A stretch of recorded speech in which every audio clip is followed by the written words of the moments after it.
It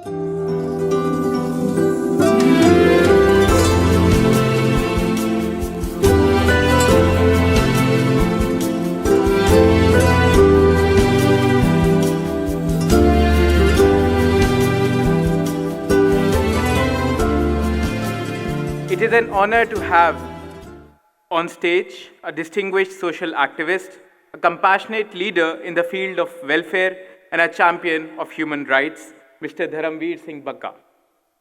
As a committed member of the Sikh community, his work resonates deeply with the ideas of justice, service, and love for all, the very values that form the core teachings of both Sikhism and the noble legacy of Imam Ali ibn Abi Talib alayhi salatu wassalam. On this occasion, I am reminded of famous couplets by one of the most famous Sikh शायर जनाब महेंद्र सिंह बेदी सहर, that हम किसी दीन से हों कायले किरदार तो हैं, हम गुलामान शहे हैदर कर्रार तो हैं, नाम लेवा हैं मोहम्मद के परस्तार तो हैं, यानी मजबूर पे अहमद मुख्तार तो हैं, इश्क हो जाए किसी से कोई चारा तो नहीं, सिर्फ मुस्लिम का मोहम्मद पे इजारा तो नहीं। जनाब धर्मवीर सिंह बग्गा साहब।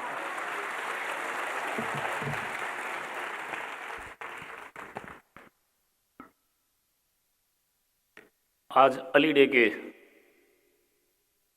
इस महान पर्व पर स्टेज पे बैठी वाइस चांसलर महोदया, ईरान के हिंदुस्तान में मजबूत पहरेदार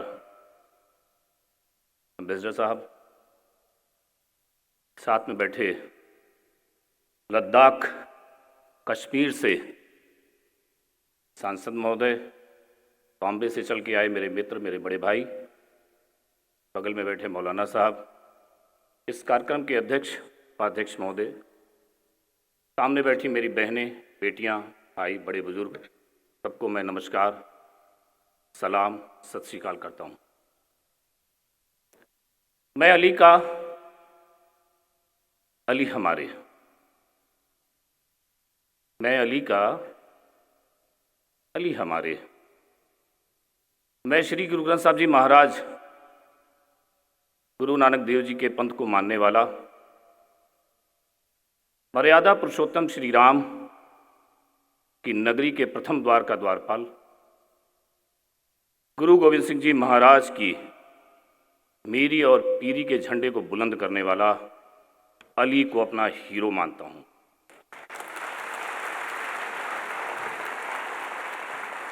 मेरा मानना है अली सिर्फ इंसान पैगंबर ही नहीं, एक किरदार है। जो बंदा इस किरदार पे चल पड़ा, जो उनके आदर्शों पे चल पड़ा, वो अली का हो गया, मौला उसके हो गए। अली की बात, मेरे मौला की बात 5 मिनट, 10 मिनट, 1 घंटा, 2 घंटा, 1 दिन, 2 दिन, 5 दिन में पूरी नहीं हो सकती। ये एहसास का विषय है, और एहसास का विषय ऐसे होता है जो एक जीवन नहीं, कई जीवन तक चलता रहता है। बहुत दानिश्वर स्टेज पे बैठे हैं, मैं बहुत सारी चीज़ों को नहीं बोल पाऊंगा क्योंकि समय बहुत कम है, पर मैं कुछ चीज़ें शेयर करूंगा और कुछ चीज़ें अपने दानिश्वरों से पूछूंगा भी। मुझे लगता है कि इससे अच्छा माहौल और मौका नहीं मिलेगा। मैंने जाना, मैंने पढ़ा और मैं समझता भी हूँ कि अली इल्म का द्वार ही नहीं, इल्म का खजाना है। और आज हम उस खजाने की एक जगह पे खड़े हैं, तो ये जहाँ अली की बात हो रही है वो एक मंदिर हो गया, वो एक गुरुद्वारा हो गया, एक मस्जिद हो गया। जहाँ अली की बात है वहाँ ईश्वर की डायरेक्ट बात है। क्या किरदार है।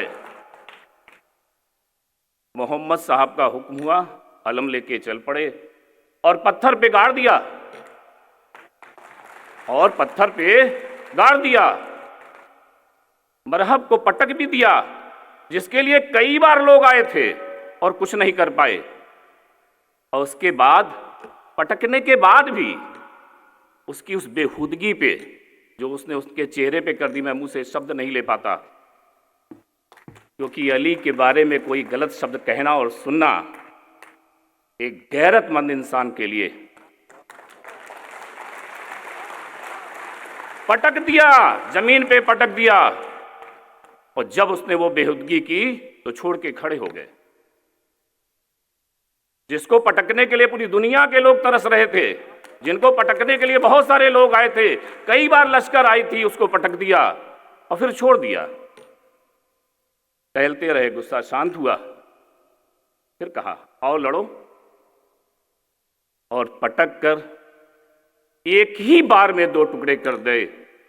ये मेरा अली था जिसने जीवन में सिर्फ एक ही बार किया, और उसने कहा अगर मर गया तो मर गया, और अल्लाह ने बचा लिया तो जाने दिया। एक ही बार में अगर वो मर गया तो मर गया, और बच गया तो अल्लाह ने बचा लिया, जाने दिया। क्या किरदार है। मालूम है ये जो मस्जिद में सोया है ये मारने के लिए आया है। पूरी दुनिया की कौन सी ऐसी बात थी जो मेरे मौला से छुपी थी? तो जानते ही थे कि ये मारने आया है, मेरा टाइम पूरा हो गया है। जगाया, उठ अपने काम को कर, तो खुद सजदे में चले गए। जगाया, उठ अपने काम पे लग, और सजदे में चले गए।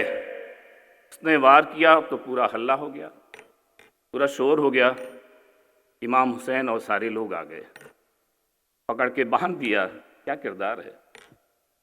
जब ज़्यादा जोर से बांध दिया तो रोक दिया, इसको परेशानी हो रही होगी, दूध मेरे लिए लाए तो इसको पिला दो। क्या किरदार है। पूरी दुनिया के किसी इतिहास में आज तक ऐसा किरदार नहीं मिलेगा। ए अली को मानने वालों, अभी वक्त है जग जाओ। ए अली को मानने वालों, अभी वक्त है जग जाओ। मैं शुभकामनाएं देता हूं अम्बेसडर साहब को। पूरी दुनिया जब तक कायम रहेगी आपका नाम रोशन रहेगा, जो आप लोगों ने काम किया है। ए अली को मानने वालों, अभी वक्त है जग जाओ। गलत को गलत कहना और सही को सही कहना अगर तुमने अली से नहीं सीखा तो हमसे ही सीख लो।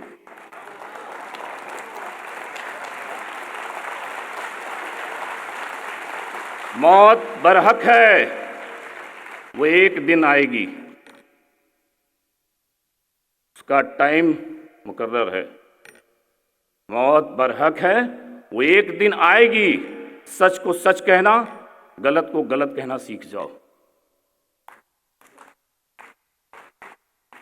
6 महीने के हमारे छोटे से बच्चे, 6 महीने के हमारे असगर अली को 60+ टेम्परेचर, 60 डिग्री सेल्सियस से ऊपर की गर्मी और तपती रेत, जंग के बीच में अगर पानी मांग लिया तो ऐसे तीर से मारा कि जिसका वजन ज्यादा, हमारे असगर का कम।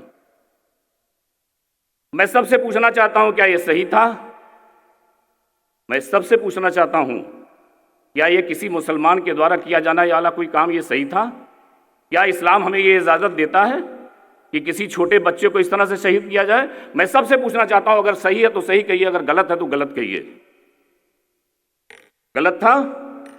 अगर ये गलत था तो गुरु गोविंद सिंह जी महाराज के बच्चों को शहीद करना कैसे सही था? वो छोटे छोटे बच्चे जो 1 हफ्ते तक ठंडे बुर्ज में रखे गए, अपनी दादी के साथ, को खाना नहीं दिया गया, पानी नहीं दिया गया, और ले जाके दीवार में चुनवा दिया। 50 किलो के बच्चे, वो 50,000 किलो की दीवारें। क्या ये सही था? अगर ये गलत था तो आप लोग क्यों नहीं बोलते कि जो सही है वो सही है और जो गलत है वो गलत है? आज इसीलिए शायद हमारे ऊपर उंगलियां उठती हैं कि हम सही को सही और गलत को गलत नहीं बोल पाते। मैं जानता हूं कि कई बार बहुत सारी बातों से गलतफहमियां बन जाती हैं, पर इस्लाम जितना खूबसूरत धर्म है, मुझे कहने में कोई डर नहीं है। शायद हम मानने वाले ईमानदारी से इस्लाम को नहीं मानते। मैं गुरु गोविंद सिंह जी महाराज का शिष्य हूं।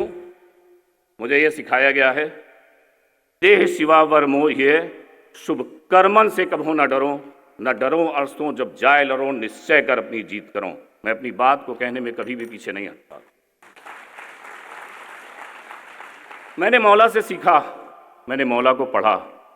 ज़्यादा भीड़, ज़्यादा तादाद इस बात को साबित नहीं करती कि वो सही है। ज़्यादा भीड़ इस बात को साबित नहीं करती कि वो सही है। मेरा इमाम हुसैन तो थोड़े लोगों से था और वो सामने यजीद तो बहुत सारी लश्कर लिए था। महाभारत के युद्ध में कौरवों के पास तो बहुत बड़ी सेना थी और पांडवों के पास कुछ लोग। औरंगजेब से लड़ाई के समय में औरंगजेब के पास तो बहुत बड़े लश्कर थे और गुरु गोविंद सिंह जी महाराज के पास थोड़ी सी। लड़ाई ईमानदारी की और बेईमानी की है, लड़ाई सही और गलत की है, लड़ाई मानवता और मानवता की रक्षा की है। मैं सबसे निवेदन करना चाहूँगा, आप सब लोग ये इस बात को तयद कर लीजिए कि मौत मुकर्रर है, उसने जब आना है तो कोई रोक नहीं पाएगा। आप सच को सच कहना और गलत को गलत कहना सीख लें। आप जिस देश में रहते हो, मेरी बहनों, मेरा काम है समाज सेवा करना। 25 साल से मुझे बेटियों की सेवा के लिए, मैंने आज से सन 2000 में एक शपथ ली थी कि अपनी बेटी की शादी के पहले 1000 कन्यादान करूंगा, जो पिछले साल पूरा हुआ। और मेरी बेटी की शादी अभी है, मेरे यहाँ कार्यक्रम शुरू हो गया है, पर जब अली का नाम आता है तो मुझसे रहा नहीं जाता। 750 किलोमीटर चल के आया हूं। मैंने ये संकल्प लिया था कि 1000 कन्यादान के बाद अपनी बेटी की शादी करूंगा, जो पिछले साल मेरी बेटियों के आशीर्वाद से पूरा हो गया। इस 15 तारीख को उसकी शादी। मैं सबसे निवेदन करूंगा, मेरे लिए दुआ करिएगा। लावारिस लाशों की सेवा ईश्वर ने मुझे सौंप रखी है उस 10 जिलों में। कोविड से लेकर आज तक 15 सालों के अंदर लाखों, सैकड़ों नहीं, हजारों नहीं, लाखों तक की तादादें उनकी क्रिमिनेशन से लेकर उनकी सेवा तक पहुंच चुकी है। ये ऊपर वाले की कृपा है। हम उस देश में रहते हैं, हम वो खुशकिस्मत हैं जहां हमारा मालिक इमाम हुसैन आना चाहता था। आप जरा इमेजिन करिए, अगर हमारा मालिक, हमारा गुरु, हमारा फरिश्ता, हमारा देवता जिस तरफ जाना चाहता है हम पलके बिछा देते हैं, फूल माला बिछा देते हैं। वो हिंद में आना चाहता था, तो अगर वो हिंद में आना चाहते थे तो हिंद क्या रहा होगा? क्या दुनिया में और कोई देश नहीं थे? हम वो खुशकिस्मत हैं कि हम हिंदुस्तान में रहते हैं और हमें हिंदुस्तान के लिए सब कुछ न्यौछावर करने के लिए तैयार रहना चाहिए। समय कम है, मैं ज़्यादा समय नहीं लूँगा, मैं इस बात से अपनी बात को समाप्त करूँगा। जय हिंद, हिंदुस्तान जिंदाबाद, भारत माता की जय।